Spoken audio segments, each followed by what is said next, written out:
In this episode of FineScale Modeler's New Product Rundown, we examine HK Model's Gloster Meteor, Merit's Osa-class missile boat, Takom's Leopard C2 MEXAS tank, Revell's Stearman PT-17, and AFV Club's M24 Chaffee.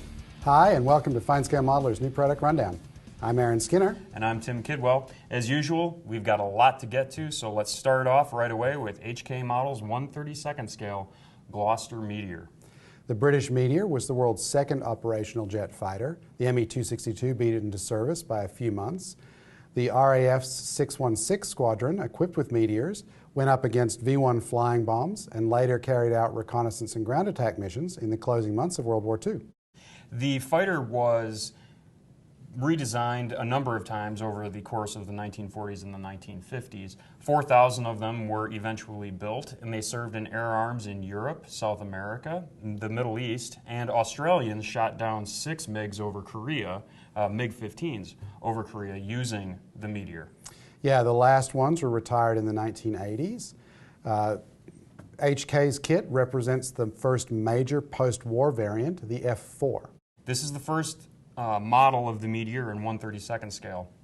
Now HK molds this in medium gray plastic. The major airframe parts show very fine engraved panel lines and rivets. The single-piece lower wing incorporates the belly of the plane, as well as lower engine nacelles and main wheel wells. There are separate engine covers, but no engine to show off. Perhaps a sign of things to come? The only engine detail is a plate inside the intake. The intake lips and exhaust cans are separate. Other features include a fully appointed cockpit, separate control surfaces, posable speed brakes, conformal ventral tank, bulged tires, and a shaped metal block nose weight. Color callouts reference Gunzi Sangyo and Tamiya acrylics. Decals provide markings for 2 Meteors.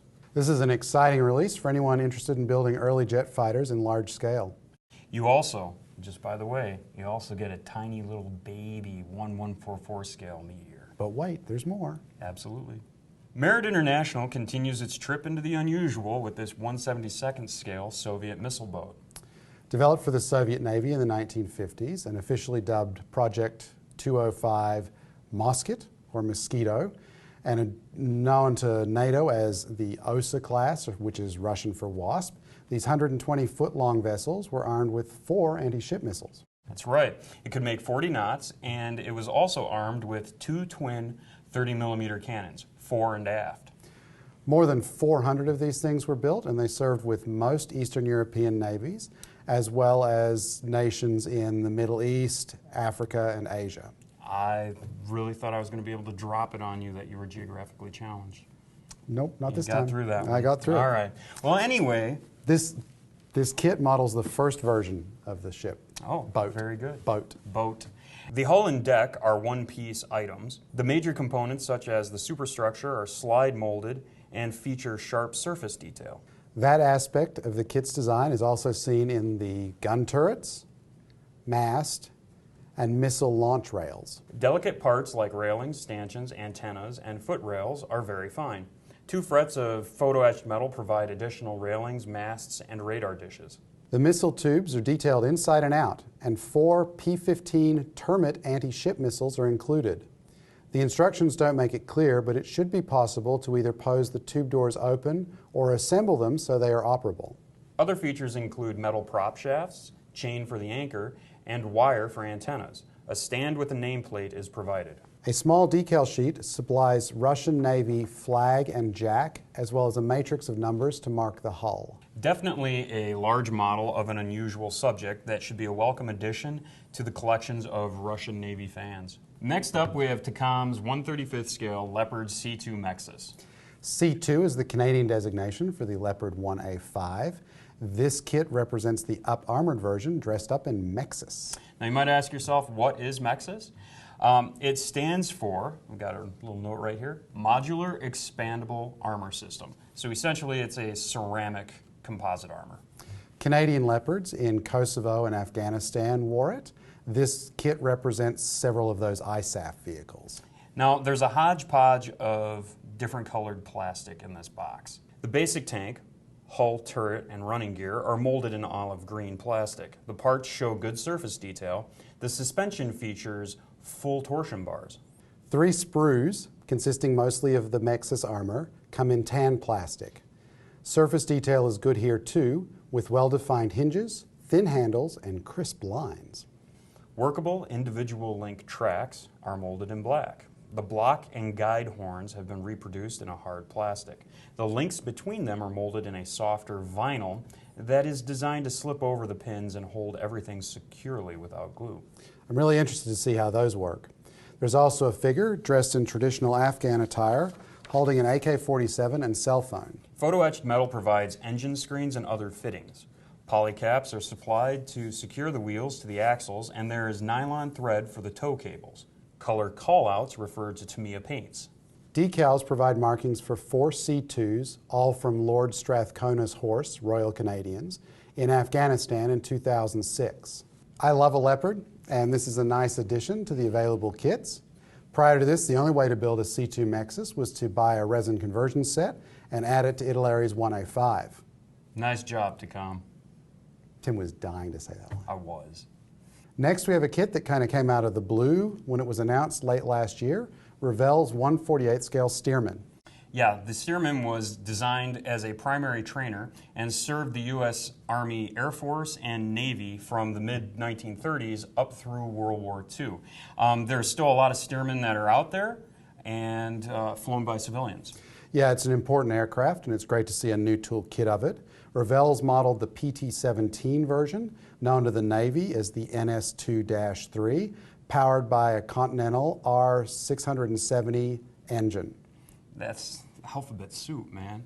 Anyway, this version of the Stearman, it is molded in white plastic, which seems a little jarring in the box, but should make painting the bright yellows and blues easy.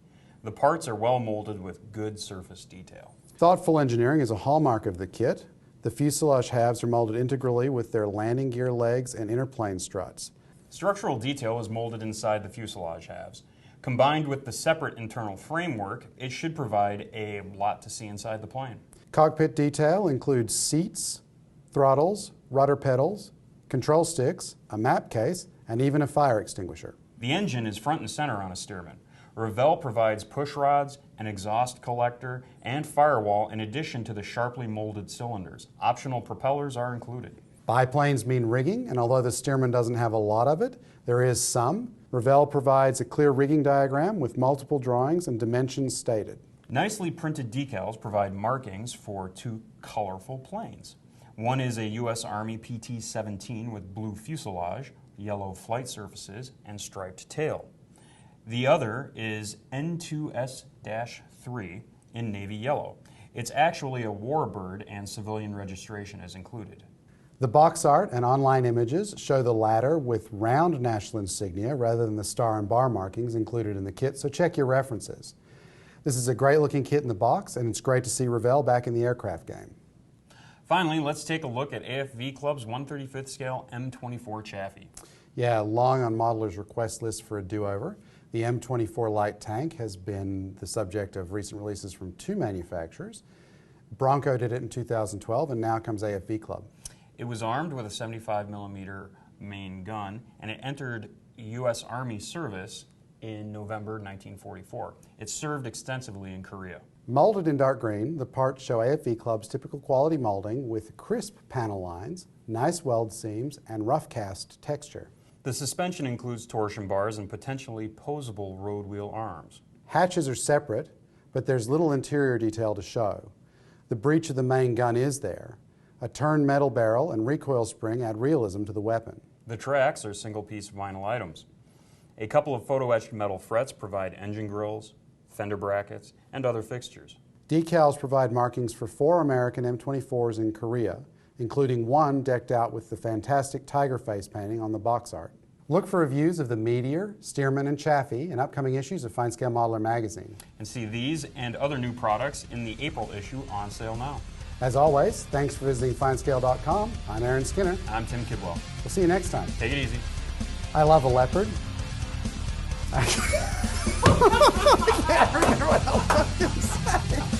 So that's what you call it.